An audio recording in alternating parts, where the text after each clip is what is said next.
Hello mga ka-savers! Ikaw ba ay nanlalabo ang mata at naghahanap ka ba ng affordable price ng eyeglasses?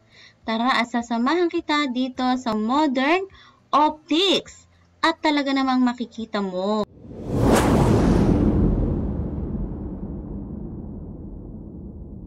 Okay mga ka-savers, ngayon itutur ko kayo dito sa SM Calamba dahil pupunta nga tayo sa Modern Optics na kung saan mga ka-savers ito ay matatagpuan natin sa 3rd floor ng SM.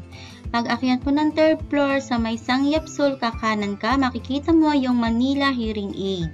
Kapag nakita mo yung Manila Hearing Aid, diretso ka lang at makikita mo na ang Modern Optics. O ano mga ka-savers?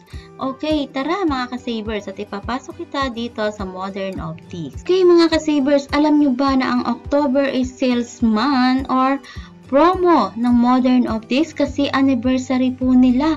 O aba, huwag ka na magpahuli din yan at pumunta ka na rin dito para makaabel ka ng lowest price ng frame. Alam nyo ba mga ka-savers na ang frame ay nasa 1,999, meron din pong 1,500, at meron din namang 699. O, diba? Affordable price. Hindi lang yan mga ka-savers. Marami pang iba. Depende yun sa magugustuhan mo. Syempre, kanya-kanyang taste lang tayo, diba? After natin magpa-check up mga ka-savers, syempre, ang lola mo, kailangan magsukat-sukat ng salamin. O, diba? Try lang tayo mga ka-savers kung may babagay ba naman sa atin, diba? Why not tingnan natin lahat?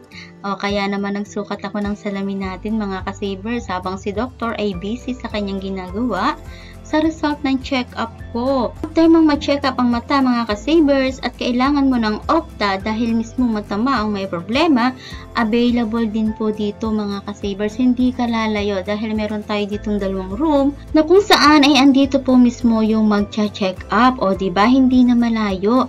At hindi lang yan, habang nagpapa-check up ang mga kasama mo, meron din dito magandang area na kung saan komportable mag-intay yung mga kasama po natin, hindi na kailangan lumabas. Kaya mga ka-savers, kung isa ka sa nangangailangan ng salamin, aba, pumunta ka na ngayong October pa lang dahil habol ka pa sa promo na meron si Modern Optics. Okay mga ka-savers, pwede nyo po akong i-follow sa ating YouTube channel, FB page, and TikTok account. Thank you so much for watching and please don't forget to subscribe and click the bell button para lagi kang updated sa mga videos natin.